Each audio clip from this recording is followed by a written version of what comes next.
Hello all of you, specially मेरो साथी जसले चाहिँ मलाई एक्टिभिटी बेस्ड कस्टिङको हिसाब गरिदिनु भनेर भन्नुभएको थियो है, उहाँको लागि म गर्न गइरहेको छु। मैले चाहिँ यो अस्मिता पब्लिकेसनको यो क्वेसन प्रब्लम नम्बर 6 लेसनको 5 नम्बर गर्न गइरहेको छु है। योबाट स्टार्ट गरौँ। योभन्दा अगाडिको इक्जाममा आउँदैन है, योबाट पनि आउँछ कि आउँदैन थाहा छैन यसपालि, किनभने क्वेसन थोरै आउँछ नि त। The company has 2 division via A and B भन्छ। प्रोडक्ट के दिएको छ, दुइटा मात्रै प्रोडक्ट दिएको छ है। Their output overhead cost and other activities are as follows भन्छ। आउटपुट युनिट्स दिएको छ, युनिट्स के छ 2000 दिएको छ, 3000 दिएको छ। Direct material cost per unit दिएको छ होइन, direct labour cost per hour दिएको छ। यो के भयो, कस्ट यो चाहिँ हाम्रो के हुन्छ भने यो direct material cost per unit direct यो के भयो त हाम्रो भन्दाखेरि यसमा चाहिँ प्रोडक्टको यो डाइरेक्ट लेबर पर आवर भनेको कस्ट ड्राइभर होइन, डाइरेक्ट लेबर आवर योहरू के हो चाहिँ कस्ट ड्राइभर होइन। कस्ट ड्राइभर चाहिँ के दिएको छ, cost direct material cost per unit दिएको छ, direct labour cost per hour दिएको छ, direct labour hour per unit दिएको छ, direct machine hour per unit दिएको छ।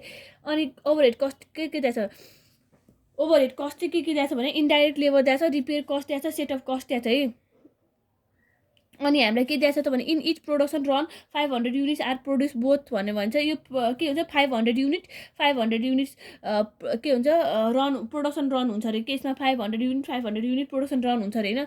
यो प्रोडक्सन रन चाहिँ के को लागि दियो भने यो प्रोडक्सन रन चाहिँ गएर होइन, यो सेटअप कस्टमा छ नि, यो सेटअप कस्टमा चाहिँ गएर होइन, सेटअप कस्टमा चाहिँ गएर के गर्नुपर्छ भने नि यो सेट अफ कस्टको लागि दिएको हो कि। अहिले म तपाईँलाई देखाइन्छु है, यो प्रोडक्सन रन चाहिँ किन यो युज हुन्छ भनेर अहिले देखाइन्छु होइन। सेट अफ कस्टको लागि दिएको हो 5000 के यो 500 र 500 होइन, 5000 छ नि त, यो 5000 छ है। यो 5 त के अरे यसको कति छ 2000 छ कि छैन, यो 2000 छ, यो 3000 छ है।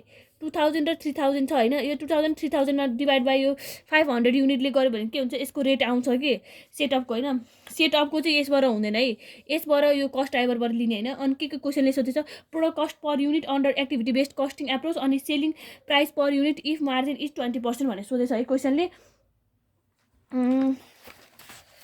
अब म यसमै गरिदिन्छु है।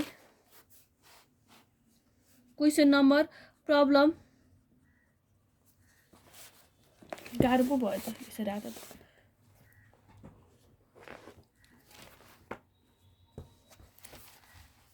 प्रब्लम 6 को 5 होइन, calculation of cost driver rate CDR होइन, सिडिआर।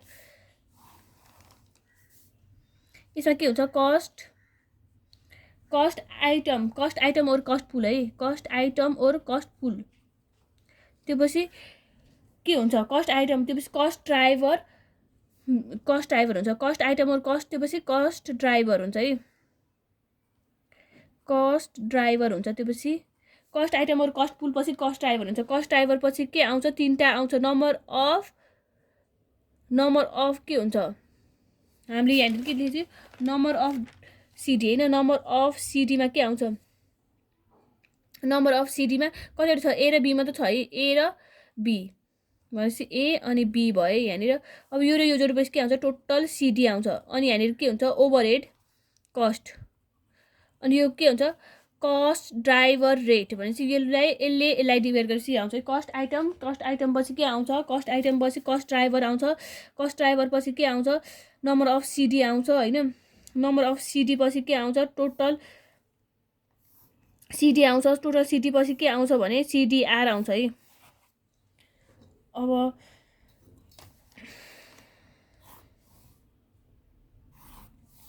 अब के छ, फर्स्टमा के छ, हामीले के लेख्नुपर्छ त, यो यहाँ माथि ओभरहेड कस्ट छ नि, यो ओभरहेड कस्ट हो, ओभरहेड कस्ट राख्ने है हाम्रो यहाँनिर कस्ट आइटममा। ओभरहेड कस्ट के दिएछ त यसमा, इन्डाइरेक्ट लेबर दिएको छ। इन्डाइरेक्ट लेबरको के हुन्छ त, इन्डाइरेक्ट लेबर भनेपछि लेबरको direct labour cost per hour दिएको छ, direct labour hour per unit दिएको छ। डाइरेक्ट लेबर पर युनिट चाहिँ राख्ने है। इन्डाइरेक्ट लेबरमा के राख्ने भने डाइरेक्ट माथिपछि direct labour per unit DLH, labour per unit direct labour per hour पनि दिएको छ, डाइरेक्ट लेबर पर युनिट पनि दिएको छ है। तर हामीले चाहिँ कुन राख्नुपर्छ भने नि डाइरेक्ट लेबर पर युनिट चाहिँ राख्ने, डाइरेक्ट लेबर पर आवर नराख्ने। क्वेसनले धेरै दिएको हुन्छ हामीलाई यो के अरे कस्ट ड्राइभर, यो कस्ट ड्राइभर धेरै दिएको हुन्छ कि कस्ट आइटम र पुल भन्दा हामीलाई कन्फ्युज गर्नलाई के।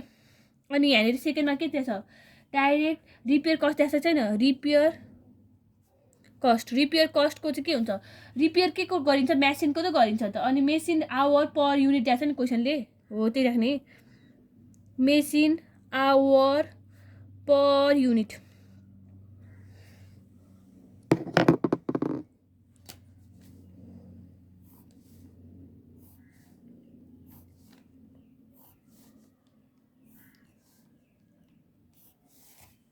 मेसिन आवर पर युनिट है। त्यसपछि के दिएको छ थर्डमा हेर्नु है, सेट अफ कस्ट दिएको छ, set of cost. Set of कस्टको चाहिँ के दिएको छ त, सेट अफ कस्टको के हुन्छ, नम्बर अफ प्रोडक्सन हुन्छ कि जहिले पनि। अनि केही पनि दिएको छ नि त्यसको मुनिपट्टि यहाँनिर नम्बर अफ प्रोडक्सन त दिएको छ नि त, 500 युनिट हो। यसलाई चाहिँ यसको आउटपुट युनिट कति छ, 2000 र 3000 छ हो। यसको यो 2000 र 3000लाई 500 युनिट छ नि प्रोडक्सन रन, त्यसले डिभाइड गरेपछि के आउँछ, नम्बर अफ प्रोडक्सन आउँछ है।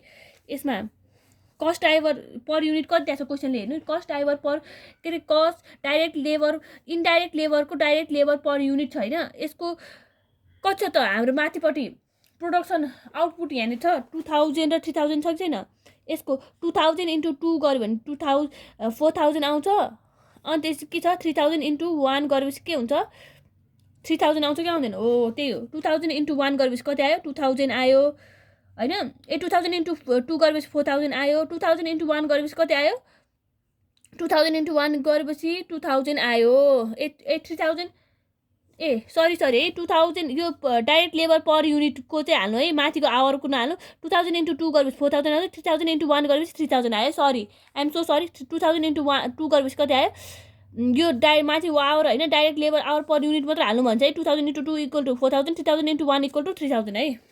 4000 र 3000 यो टोटल यो एड गरेर कति हुन्छ, 4 5 6 7 7000 भयो कि भएन। अनि ओभरहेड कस्ट भने चाहिँ यसको कति दिएको छ त, सरी ओभरहेड कस्ट भनेको कति दिएको छ त क्वेसनले हामीलाई। ओभरहेड कस्ट भनेको 14000 दिएको छैन हो, यहाँ 14000 चाहिँ यहाँ ल्याएर राख्ने है।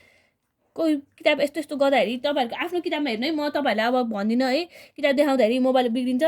अनि त्यसरी के भयो, मेसिन आवर पर युनिट, यसमा चाहिँ के हुन्छ, मेसिन आवर पर युनिट चाहिँ यहाँनिर हेर्नु, मेसिन आवर पर युनिट मुनिपट्टि दिएको छ नि, प्रोडक्टको मुनि 2 र 2 दिएको छैन हो। 2000 × माथिको युनिट इन्टु गरेर कति हुन्छ, 4000 आउँछ यहाँनिर। अनि त्यसपछि 2 त्यहाँनिर मुनिपट्टि मेसिन आवर पर युनिटमा 2 दिएको छ फेरि अर्को। 2000 × 3 गरेर कति आउँछ, 6000 आउँछ। 6000 + 4000 = 10000 हुन्छ। अनि यहाँनिर ओभरहेड कस्टमा हेर्नु, त्यहाँ मुनिपट्टि रिपेयर कस्ट कति दिएको छ, 10000 दिएको छ।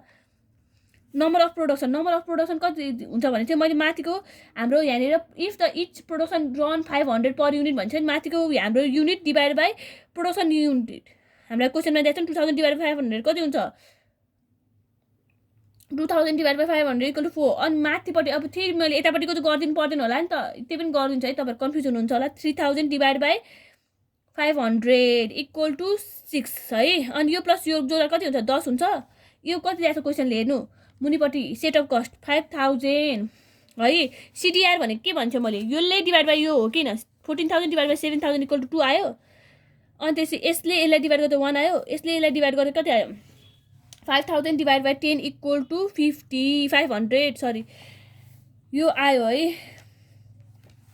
अब हामीलाई क्वेसनले अरू सेकेन्डमा के सोधेछ, सेकेन्डमा हेर्नु है, फर्स्टमा production cost per unit under activity, production cost per unit under activity cost approach भनेर सोधेछ है। अनि त्यसपछि अर्को के सोधेछ, selling price per unit if margin होइन 94000 = total cost = 80 in under calculation of CDR. Calculation of CDR चाहिँ गरेको थियो यार हामीले अगाडिपट्टि, के अरे calculation of CDR, oh my god. अब के सोधेछ भने सेलिङ प्राइस होइन, सेलिङ प्राइस पर युनिट सोधिसकेको छैन क्वेसनले, सेलिङ प्राइस पर युनिट। यसमा के अरे production cost under activity product cost per unit होइन, under activity cost, okay. Selling price होइन, selling price per unit under selling price on unit under ABC costing सोधेछ है क्वेसनले एबिसी कस्टिङ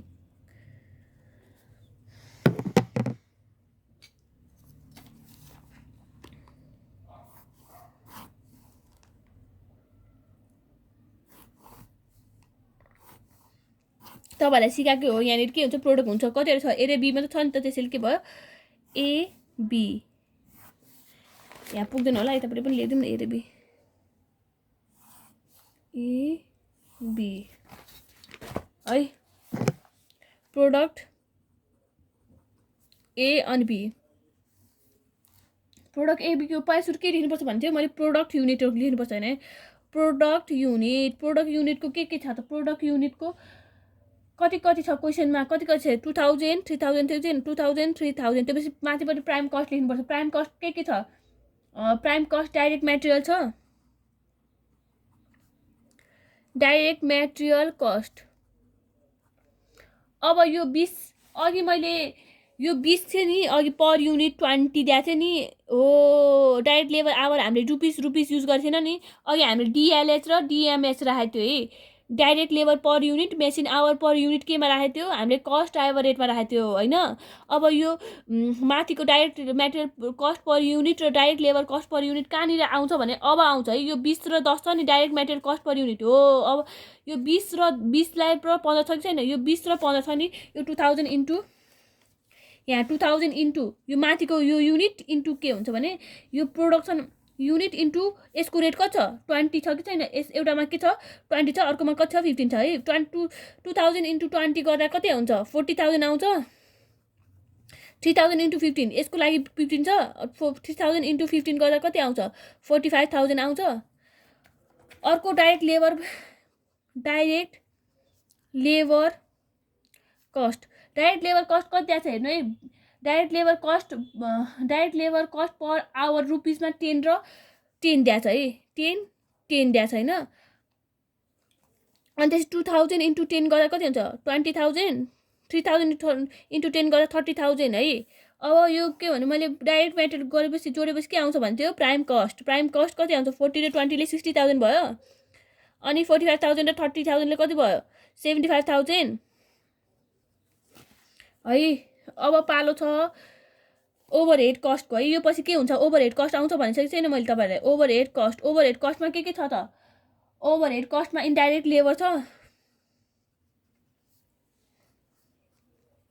इन्डाइरेक्ट लेबरमा मैले तपाईँहरूले के भन्थ्यो यो इन्टु यो गर्ने भने हो किन 4000 इन्टु 2 गरेपछि के हुन्छ 8000 आउँछ 3000 इन्टु 2 गरेपछि के आउँछ 3000 इन्टु 2 इक्वल टु 6000 आउँछ है अनि रिपेयर कस्ट है रिपेयर कस्टमा के आउँछ 4000 into 1 equal to 4000 6000 into 1 equal to 6000 अब set of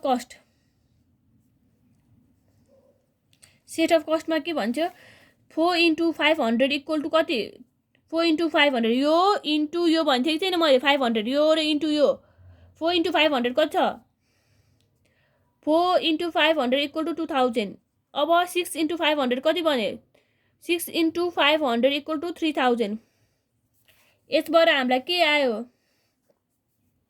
total overhead cost आयो कि आएन टोटल ओभरहेड कस्ट आयो यो प्लस यो जति के हुन्छ 8 र 2 गर्दा 10000 हुन्छ अनि 14000 भयो कि भएन यो 6 र 6 गर्दा 12 आयो 6 + 6 गर्दा 12 अनि 13 14 15 15000 आयो कि आएन टोटल ओभरहेडको कस्ट यति आयो अब यो पछि के चाहियो कस्ट पर युनिट हैन क्वेशनले के भन्छ कस्ट पर युनिट निकाल भन्छ नि त फर्स्ट नम्बर बल्ल हुँदैछ कस्ट पर युनिट हैन कस्ट पर युनिट गर्न पैसा टोटल कस्ट हामीले कहाँ निकाल्छ टोटल ओभरहेड कस्ट पो निकाल्यो त साच्ची पैसा टोटल कस्ट निकाल्नु पर्यो नि त त्यसको लागि टोटल कस्ट गर्दा के हुन्छ ए प्लस बी गर्नुपर्छ पर्दैन टोटल कस्ट पनि थाहा पाएको छ नि प्राइम कस्ट प्लस यो ए प्लस बी लेखिरहनुपर्छ र तपाईँहरूलाई ए प्लस बी यो कस्ट प्लस यो कस्ट जोडेपछि टोटल कस्ट आउँछ भने त्यो त थाहा भएको कुरा हो होइन 60000 प्लस 14000 75000 प्लस 15000 60 प्लस 40 यो 15 हो है 15 60 प्लस 14000 कति हुन्छ 60 र 14000 ले गर्दाखेरि कति हुन्छ भने 74000 हुन्छ है 75000 plus 15000 equal to 90000 cost per unit भनेको कस्ट पर युनिट त तपाईँहरूले सिकाउनुपर्छ र भने कस्ट पर युनिट भनेको के हुन्छ हाम्रो यो total cost divide by unit हो किन total cost divide by unit हो किन टोटल कस्ट कति आएको छ त यहाँनिर 74,000 यसको युनिट कति छ त क्वेसनमा हेर्नु त 2000 छ कि छैन एको युनिट अनि 74,000 डिभाइड बाई 2000 गर्दा कति आउँछ त 74,000 divide by 74,000 divide by 2000 equal to 37 आयो कि आएन 37 आयो अब अर्को चाहिँ के हुन्छ भने 90,000 डिभाइड बाई 3000 इक्वल टु 30 आयो है अर्को क्वेसनले के भन्छ कस्ट पर युनिट फर्स्ट नम्बरको आयो कि आएन product cost per unit under activity based cost approach भने प्रोडक्ट कस्ट आयो है अब सेलिङ प्राइस पर युनिट निकाल भन्छ है सेलिङ प्राइस पर युनिटलाई के हुन्छ प्रफिट चाहिन्छ कस्टमा प्रफिट जोड्यो भने के हुन्छ सेल्स आउँछ तपाईँहरूलाई थाहा छ सहिले पनि के हुन्छ सेल्स भनेको नि हाम्रो cost plus profit equal to sales हामीले त्यत्रो पढ्यो हो किन त्यसमा सेल्स र सेल्समा कस्टमा कस्ट प्राइस प्लस प्रफिट होइन कस्ट प्राइस प्रफिट निकालेर के गर्नुपर्छ selling price minus cost price गर्नुपर्छ भनेपछि प्रफिट निकालेर के गर्नुपर्छ selling price minus cost price होइन त अनि त्यसपछि प्रफिट भनेको के हुन्छ जहिले पनि प्रफिट चाहिँ 20% भनेको छ है अनि त्यसपछि के भयो cost into 20 divide by 100 minus 20 होइन तपाईँले बुझ्नुभयो कि भने यो 100 माइनस 20 चाहिँ किन गर्नुभएको किन गरेको भनेको होइन प्रफिट भनेको त 20% भनेर भन्छ नि त के को त सेल्सको 20% होइन नि त कस्टको चाहिँ 20% हो नि त त्यसैले के भयो यो सेल्स भनेको कहिले पनि के हुन्छ सेल्सको 20% हुन्छ त कस्टको चाहिँ 20% हुन्छ नि त्यसैले के 100 माइनस 20 गरेको के त्यसैले है अनि यो के भयो 37 यो माथिको 37 भयो इन्टु 20 डिभाइड बाई 80 भयो भएन यो 80 भनेको 100 माइनस है 37 into 20 divide by 80 sorry equal to 9.25 आयो क्या होइन 9.25 आयो है यसमा सेम टु सेम यही गर्नु 30 इन्टु 20 डिभाइड बाई 80 होइन 30 इन्टु 20 डिभाइड बाई 80 गर्दा कति आयो 7.5 आयो अब हामीलाई सेलिङ प्राइस भनेको थाहा छ सेलिङ प्राइस भनेको के हुन्छ selling price per unit equal to cost होइन कस्टमा यो 37 प्लस 9.25 गरेपछि के आउँछ 46.25 यही हो अनि यसको 30 प्लस 7.5 गरेपछि कति आयो भनेपछि 37.5 यो नै हो अनि त्यसपछि यति हो है क्वेसनले सोधेको सबै एन्सर मिल्यो है अब अर्को म अर्को नम्बर गरिदिन्छु